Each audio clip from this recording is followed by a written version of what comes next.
Chapter 1. London lay enveloped in a thick blanket of fog. It hung like a blanket that had been hung up from a place that you hang things from. And the ancient but bustling city, the most wonderful and awful place in the entire world, was both pretty and sinister, like a young woman who tempts a bachelor into marriage, or a jewel that tempts a man into murder.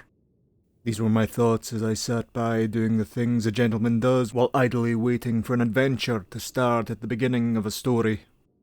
And just as our last adventures had ended, so a new adventure was about to begin. I knew it, and Aldous Filson knew it. Even our rooms knew it. They seemed to, as an expectant air hung about the place much like the fog, both hanging together like two friends who live together and ejaculate together in surprise. And that, dear reader, is precisely what we did next. "My God!" I ejaculated. "Upon my word!" gasped Filson. Yes, even Filson, the most brilliant man in the Empire, detective, yogi, sage, scientist, organist, raconteur, occasional thief, patriot, and expert in 1,000 other subjects beside. Even he was surprised. "Upon my word," he repeated, still surprised. "What are you doing here?" For standing in front of us, as if he had not been last seen locked up in a tower on a tropical island awaiting certain doom, was the worst man in all of Europe. The most dastardly, most Germanic, most domineering and injudicious Baron von Schwarthardt. Needless to say, his weapon was drawn. "I did not come here for revenge, Herr Filson," he dawdled Germanically. "Then why are you here?" I sputtered enormously. "Firstly, to prove that even the best man in Great Britain is no match for a German aristocrat. Something the look on both your faces demonstrated as I walked through the door. And secondly, to offer you a deal." The Baron's eye patch twitched as he spoke. Only a fool would trust a man like him. And Filson was no fool. He was an Englishman, first and foremost. "I make no deals with the likes of you, Baron. But I acknowledge that your escape surprised even me.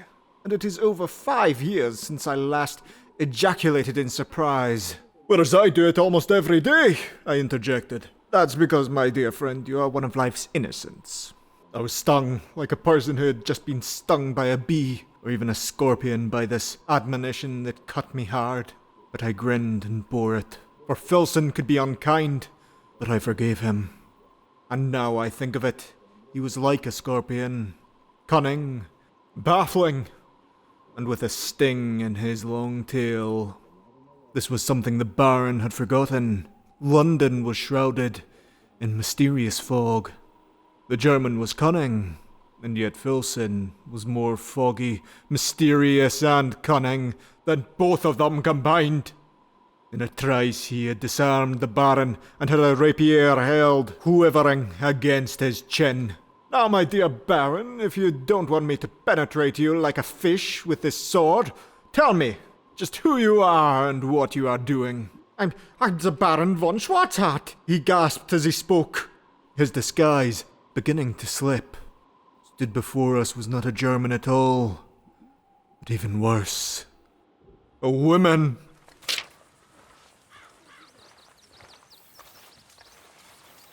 Arthur.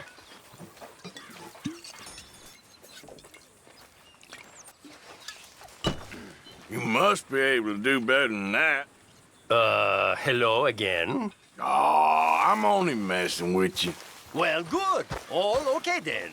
Well, I've got some more drinking to do.